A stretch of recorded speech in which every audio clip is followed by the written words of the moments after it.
ఆంధ్రప్రదేశ్లో సంచలన పరిణామం చోటు చేసుకుంది. 45 మంది ఎమ్మెల్యేలపై సీఎం చంద్రబాబు సీరియస్ అయ్యారు. పెన్షన్ల పంపిణీ, సీఎంఆర్ఎఫ్ చెక్కుల పంపిణీలో ఎమ్మెల్యేలు ఎందుకు పాల్గొనలేదని సీఎం ప్రశ్నించారు. 45 మంది ఎమ్మెల్యేలకు నోటీసులు ఇవ్వాలని కూడా ఆదేశాలు జారీ చేశారు. నోటీసులు తీసుకున్న ఎమ్మెల్యేల వివరణ తర్వాత చర్యలకు సైతం వెనుకాడబోమని ఆయన అన్నారు. ప్రజా దర్బార్ ఎమ్మెల్యేలు పాల్గొనాల్సిందని, కాదు కూడదు ఆ డుమ్మా కొడితే మాత్రం కఠిన చర్యలు తీసుకుంటామని చంద్రబాబు హెచ్చరించారు.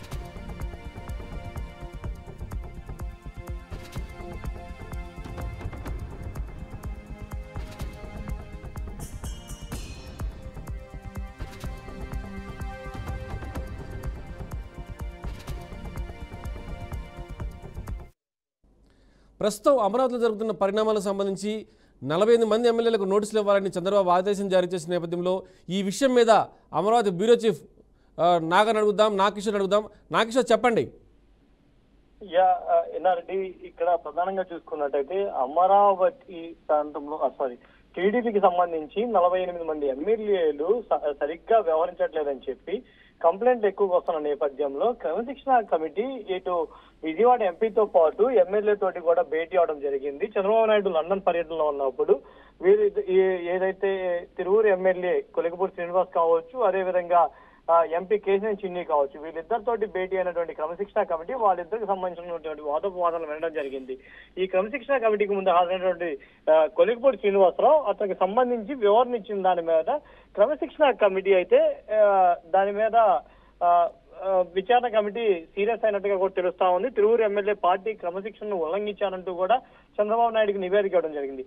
ఇవే కాకుండా కొన్ని ప్రాంతాల్లో ఎమ్మెల్యేలు హద్దులు దాటి ప్రవర్తిస్తున్నారని చెప్పి ఇప్పటికే క్రమశిక్షణ కమిటీ చంద్రబాబు నాయుడు దృష్టికి తీసుకెళ్లడం జరిగింది. ఈ నేపథ్యంలోనే చంద్రబాబు నాయుడు 48 మంది ఎమ్మెల్యేలు కూడా సీరియస్ గా ఉన్నట్లుగా కూడా తెలుస్తా ఉంది. ఇంకో పక్క చూసుకున్నట్లయితే కావిలి నియోజకవర్గానికి సంబంధించి కూడా ఎమ్మెల్యే వర్సెస్ ఎమ్మెల్సీ అనే పంచాయతీ నడుస్తా ఉంది. ఇంకో పక్క అనంతపురం జిల్లాలో కూడా ఇద్దరు ఎమ్మెల్యేల మధ్య గ్రూప్ తగాదాలు ఉన్నట్లుగా కూడా మనకి సమాచారం అందుతుంది. సో ఇలా మొత్తం రాష్ట్ర వ్యాప్తంగా కూడా ఎమ్మెల్యేల పనితీరు, అదేవిధంగా ఎమ్మెల్యేల మధ్య ఉన్నటువంటి వివాదం వల్ల పార్టీ బలోపేతానికి ఇబ్బంది అవుతుంది. పార్టీ అంతర్గతంగా అక్కడ కలహాల వల్ల దెబ్బతింటుందన్న పరిణామం అయితే ఈ పార్టీ అధినాయకత్వం దృష్టికి వచ్చింది. సో ఈ నేపథ్యంలోనే అధినాయకత్వం పూర్తిగా ఇటు పార్టీ బలోపేతం మీద దృష్టి సారించిన నేపథ్యంలో మొత్తం ఎమ్మెల్యేల పనితీరు మీద, అదేవిధంగా మంత్రుల పనితీరు మీద ఒక నివేదిక అయితే ముఖ్యమంత్రి చంద్రబాబు నాయుడు సిద్ధం చేసుకోవడం జరిగింది.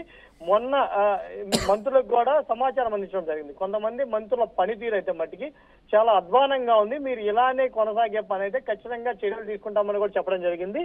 ఇంకో పక్క లోకేష్ కూడా ఏదైతే ఈ రచ్చబండ కార్యక్రమం, ప్రజల వద్ద వినతులు స్వీకరించడానికి రచ్చబండ కార్యక్రమం నిర్వహించమని చెప్పి ప్రతి నియోజకవర్గానికి ఎమ్మెల్యేలకు చెప్పడం జరిగింది. కానీ ఎవరు నిర్వహించకపోవడం వల్ల మంగళగిరిలో లోకేష్ నిర్వహించినటువంటి కార్యక్రమానికి ప్రజలు వినతి పత్రాలు సమర్పించడానికి వచ్చిన నేపథ్యంలో దీని మీద లోకేష్ కూడా సీరియస్ అయిన పరిస్థితి ఉంది. సో ఈ నేపథ్యంలోనే ఎమ్మెల్యేలు ఎక్కడా కూడా యాక్టివ్ గా లేరు. అదేవిధంగా వివాదాల్లో తలదూరుస్తున్న నేపథ్యంలో వీళ్ళందరి మీద చర్యలు తీసుకోవాలని చెప్పి 48 మంది ఎమ్మెల్యేలకు ముఖ్యమంత్రి చంద్రబాబు నాయుడు నోటీసులు ఇవ్వమని చెప్పి ఆదేశాలు అయితే జారీ చేస్తున్నారు. రైట్ నాగేశ్వర్.